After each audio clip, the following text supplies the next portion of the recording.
Yo, what's up, guys? This is Paulie Malignaggi. I'm Paulie TV, and this is Combat and Coffee. We're gonna go into Haney and Lomachenko and all that good stuff. And you know what? We're even gonna have a guest on the show in a little bit, Adam Lopez. So we'll hope you guys enjoy it. Today I got my water because I was told that I was too hyper on my Pro Box TV interviews when I was coffeeed up, and some people thought I wasn't on coffee. Some people thought I was on some stronger stuff. So I'm trying to calm down and give myself some water for Paulie TV so that you guys don't get any rough ideas that I'm being a bad example for anybody. Just I think we water, know right, if you were on something else. I think thered be a look in your eyes. Yeah, well, I don't know if you'd be doing podcasts. I see the comments sometimes, and they think that I'm on some more powerful what do they call barbiturates?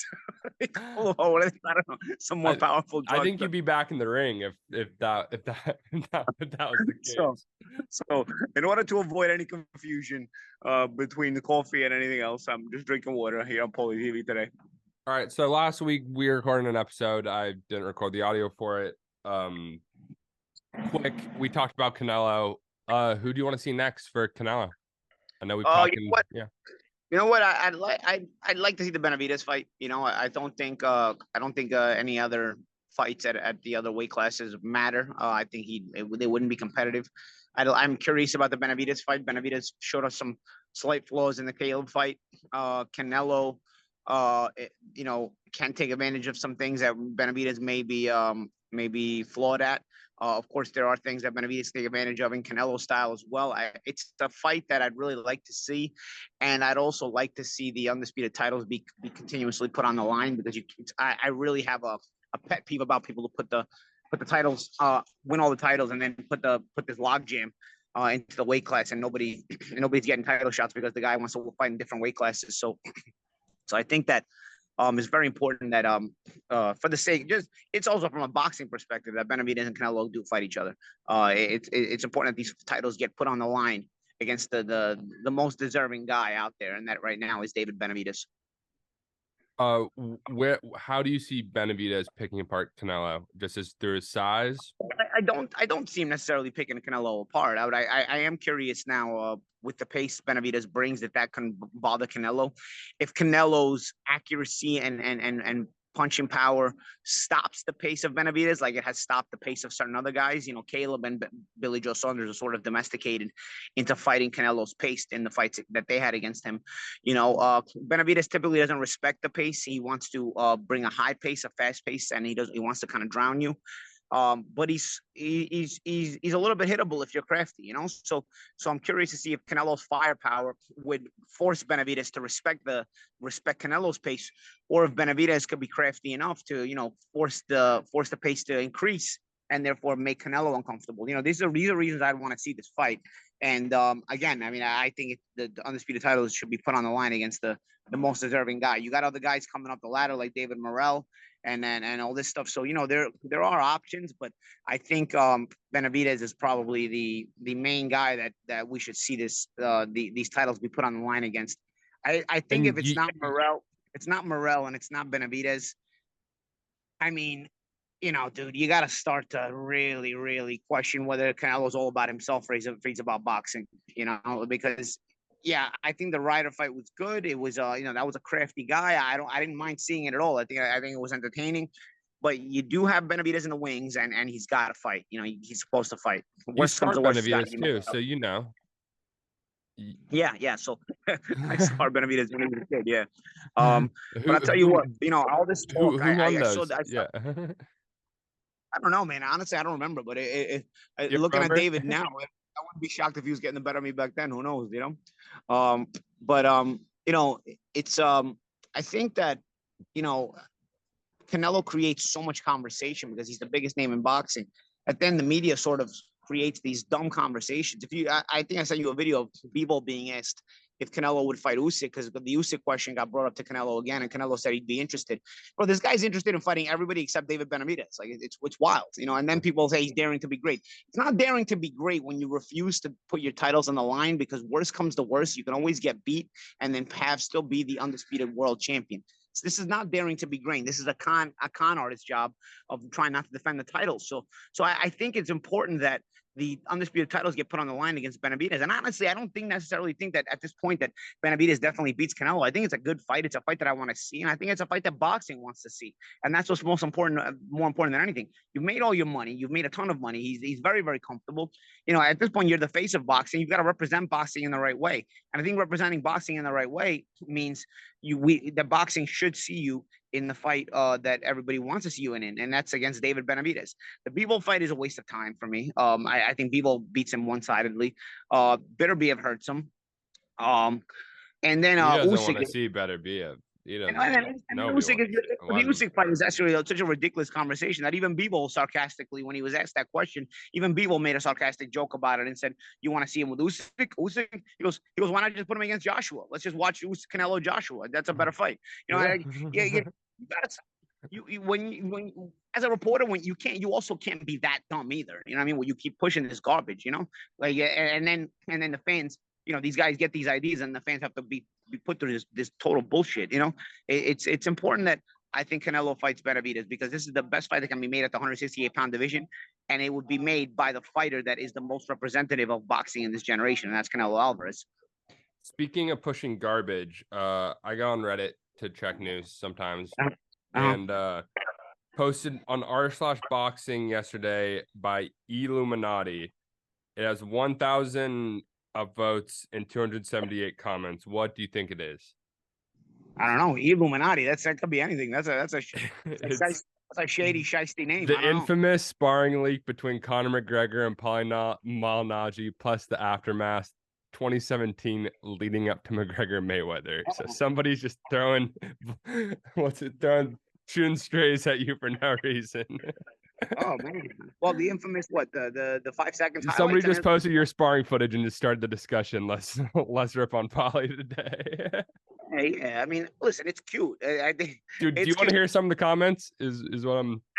I think they're probably the funny ones. The funny ones. Yeah, go ahead. Paulie is the best sparring partner because he has the speed and skills you can learn, but he can never hurt you. Yeah. I mean, that's. You know, I think people that never get into fights have that kind of mindset where it's like if you don't have a lot of power, you're not hurting guys. Like I'll punch probably most people in the face, and they're gonna probably cry or think twice about resisting. You know, I've had a couple of spitting incidents in my life because I don't want to get sued. Mm-hmm. So I've had a couple of spitting incidents in my life, and if I was that soft of a puncher, whenever I spit at you, you're probably gonna resist. But I've never ever been resisted when I spit at obnoxious fans. You know, it's pretty interesting. You know, because I look for that. It's funny. It's kind of ironic because I look for that in order so that they can get aggressive, and then when I hit them, I don't. You know, I can call it self-defense, right? I can claim it's self-defense. So I've done that a few times to very, very obnoxious fans, and nobody ever resists. Literally, they let me spit right in their face and not do anything. I mean, that is to me the utmost disrespect. The reason I do it is I did it to those people because they were so obnoxious, but also I feel like nobody should ever allow another person to spit in their face. Like I feel like they should always resist when they should spit in their face. So I wanted the resistance so that I could put hands on these people because they were so obnoxious, and they let me spit right in their face. So the curious thing I have about fans like this online that I can't hurt you. If I can't hurt you, bro, you know, you should be more than willing if I'm going through this kind of situation. I think that was like sort of a backhanded compliment in that conversation, in that comment. I don't even think he was really meaning bad towards it, but nonetheless, I think people also have a misconception, bro. A punch in the face is a punch in the face, and I'm so fast and I'm so accurate that I'll keep hitting you a punch in the face that you don't see coming, and they're not gonna feel pretty, and you're not gonna want to fight. You're not gonna want to fight. If once I start hitting you, you're not gonna want to fight. You're gonna be looking for your mother. You're gonna be looking for somebody. This is not like a sanctioned boxing match, bro. You know what I mean? Like you get in a street fight with me, it's not gonna be pretty.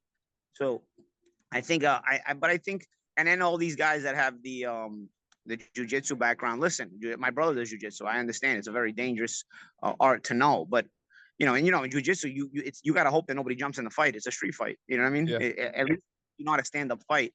You can hold a few guys off of you.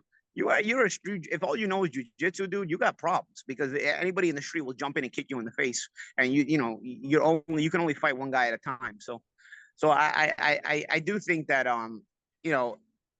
the fans have a lot of misconceptions about boxing and just about punching power and all that stuff in general. But I think, it's always interesting to see it's always more so fascinating to see the reactions of these fans in this kind of thing. And of course, I think a logical fan base with an IQ above like 75 would probably not believe any of this footage anymore, knowing that there was 36 minutes. And so I think any illogical but you got to understand, Jimmy, this is the interesting thing about this fan base. This is the same fan base that then defends themselves by saying, well, you lost to Artem Lobov. Well, I got robbed against Artem Lobov, and I fought with one hand against Artem Lobov because I broke my hand in the fight, but the IQ at that point to understand what my boxing IQ in that fight is, you got to have an IQ of boxing at least above a 90. You know what I mean? Like at least something. You got to understand what I'm doing in that fight, and they don't understand how I'm boxing Artem in that fight. So then, when the decision comes in and it doesn't go my way, oh, he couldn't even beat Artem Lobov. Yeah, but I mean, I was in the arena that night. That shit was quiet as a mouse until the decision. Like they all felt I lost the fight, until it's I tough was to try to win a bare knuckle fight off points, though, right? Like, no, it's not. I mean, it's not that hard. I mean, it's if you're clearly getting the better of somebody, it's not that hard. I mean, listen, it's not. There's a certain amount of rounds, and you can box in bare knuckle. Like boxing is a like I said. I mean, I boxed that dude one handed and boxed the shit out of him one handed. So it made it a little bit more difficult, sure, because you'd love to have two hands to just put firepower behind that and put some combinations behind, of course. But I mean, I boxed that dude easily. You know what I mean? But it's you're dealing with a fan base. Like I said, it's probably you got about an average of a 70 IQ. The judging base also had probably about a 70 IQ. It brings up the question with Haney and Bradley Martin, which we were talking about last week. Bradley Martin some kind of weightlifter or something? What is he? Yeah, he just got 100 pounds on Haney, and Haney says he can kill him in a street fight. That's the thing. I mean, in my experience too, I'll tell you this, because again, I have experiences in all kinds of things in life. At this point, I'm 42 years old.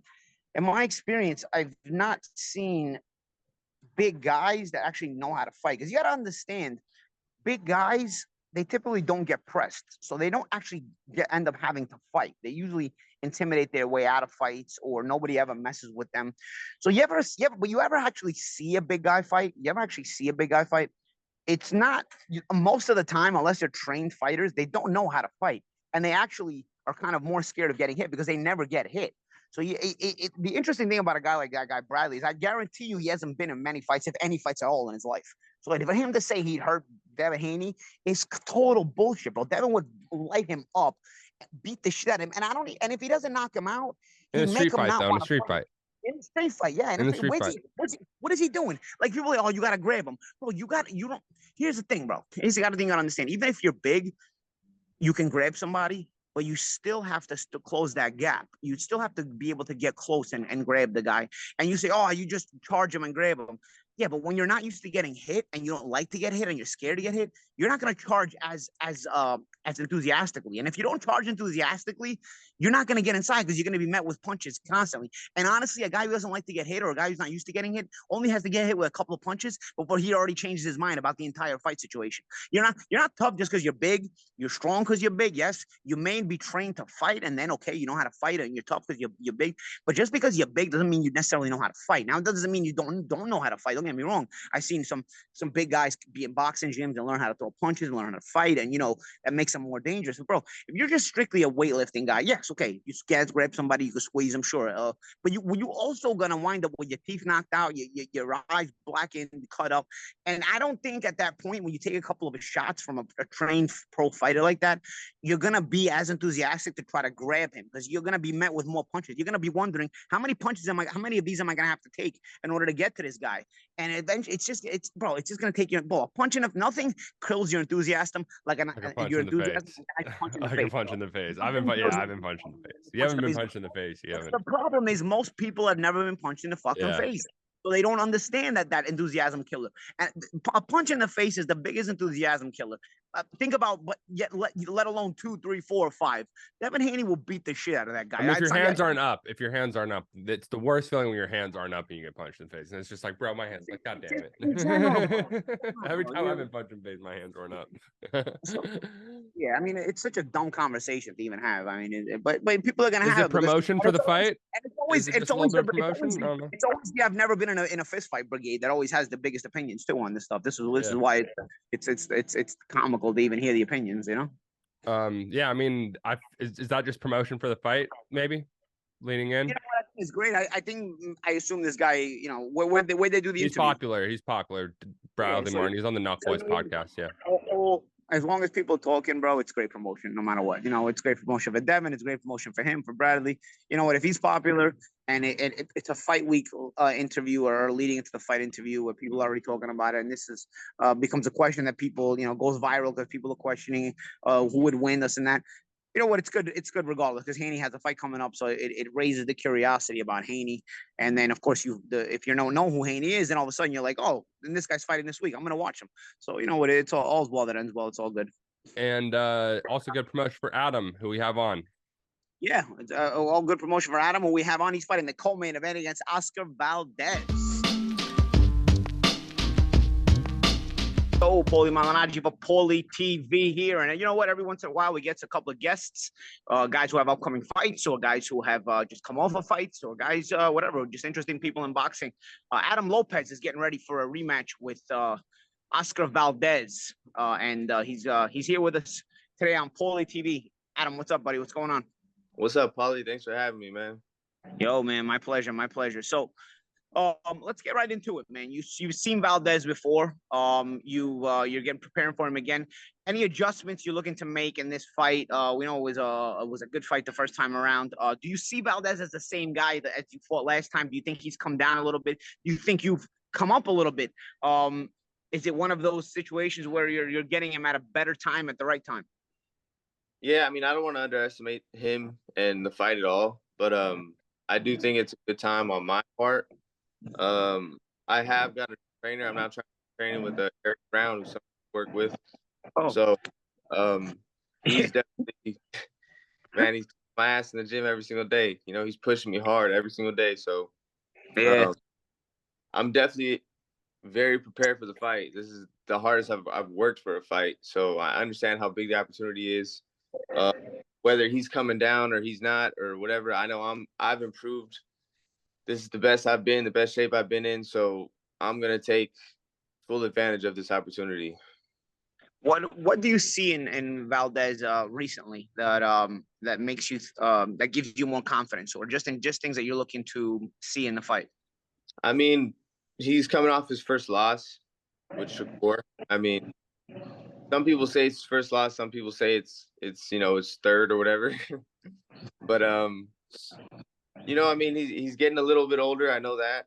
He's coming off a bad injury. He broke his back, I believe, and he had to pull out of his last fight. So when we were going through the negotiations for the fight, he asked for an extra 2 pounds for the weight. So I'm like, all right, he's having a hard time making weight.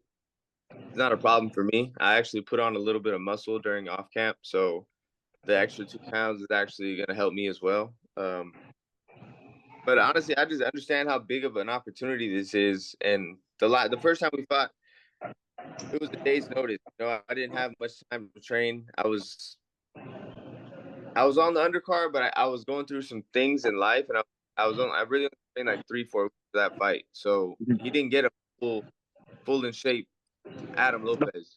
The full version of you. Yeah, he got me on a bad camp, and I just jumped in and I said, all right, let me see what I can do. And I showed him and I showed the world what I can do. But now this is me with a full camp, with an amazing trainer, Eric Brown.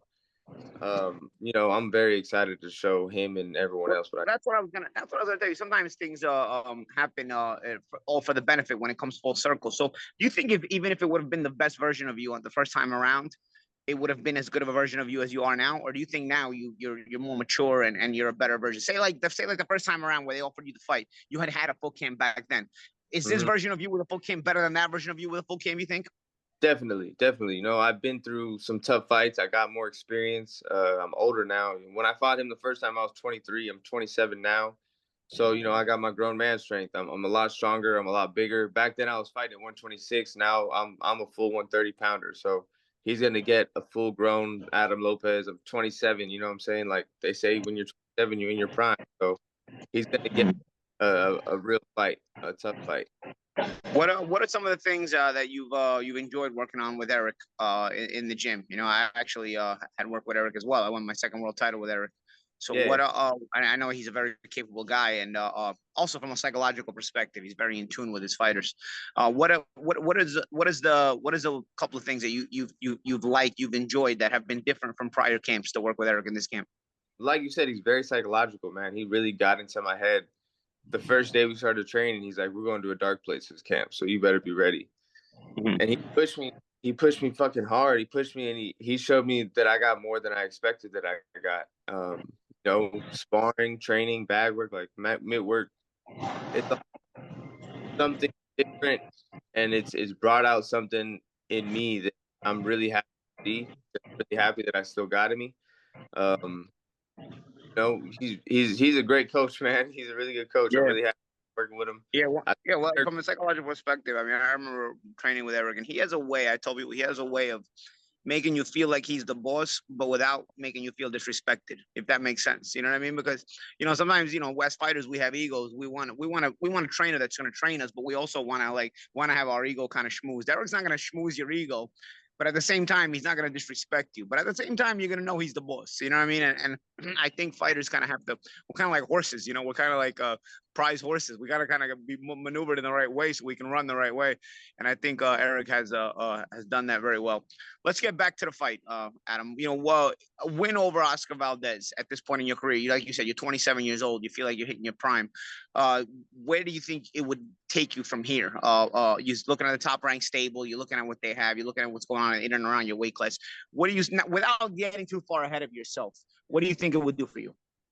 well, from what I'm hearing, that this is supposed to be a tune-up fight for Valdez for the Navarrete fight. So, if that's the case, I think me beating Valdez, I should obviously get his opportunity. If not, I'm not really worried. I know boxing is very political. If I don't get the title shot, I don't get the title shot. I just want to stay active. I just want to keep fighting. I would love to fight in California. I haven't fought in my hometown in a very long time, and I'd love to get back here and fight. I got a lot of fans, a lot of family, a lot of friends that want to see me fight. So that's something that I would want to do, just get back to California. Another thing why I want to get to California is because California has the only commission they got a pension if you get 75 rounds here. And that's something that I want to get down the line, for my future, at least get something in the bank when I'm older. Okay. I want. But it's not completely up to me, but that's what I'm gonna voice after this fight. Yeah, well, when it comes to pension, I'll tell you one thing. You could probably start your own pension as well, and I'd say it's a little bit safer. I remember the IBF when I had the IBF world title. They had a pension mandatory where you had to put some of your defense money into the title defense money into the pension, and then they just imploded it. And then it took me years to get that money back. So I think if you're going to go the pension route, I think it's an honorable thing the commission is doing. I think if you do it yourself, I can remember the IBF saying if I would have done it myself, they would have just let me do it and they wouldn't have to take that money. It was basically a mandatory pension situation. So I think if you tell the commission, if you do your own pension, you start up your own pension with one of your financial advisors, I think that, and you show the commission proof of that, I think they'd let you put it away as opposed to them putting it away. Because I prefer myself to put my money away than somebody else to put my money away. So Right. especially after what I went through with the IBF with that pension situation. Okay. You know what? Let's go into some of the stuff. We're talking about the fight. Who are your boxing heroes growing up? Who did you like? Who did you enjoy watching? As a kid, I would always watch my father. But my mom, she really pushed me away from boxing. She didn't want me to box. She's the one who raised me. My dad was always like in and out of my life. He was in jail a lot. So she didn't want me to box. She put me in every single sport you could think of. So I didn't really grow up watching boxing. I didn't really have many boxing heroes. I really started watching boxing maybe when I got like high school. And I was just like the big fights, like Floyd and Oscar and all of them. But later on down the line, once I really started getting into the fights and I started training with Buddy McGirt, he's somebody I started watching a lot. I really liked his style. Him started getting into Salvador Sanchez. He's somebody that my father really loved, so I really pick up stuff from him. What about your brother? Yeah, my brother. Yeah, did you take anything from him? Like his fights? Just in general, like from growing up with him. Oh like, yeah, did he help you?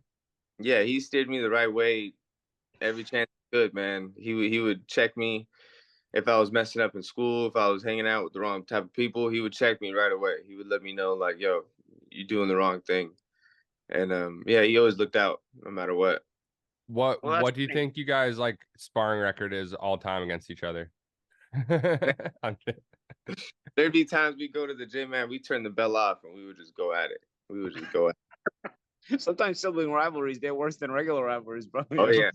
Because you gotta sleep in the same house with your siblings, so you want to have that bragging rights. You don't want to have anybody have that black cloud hanging over you.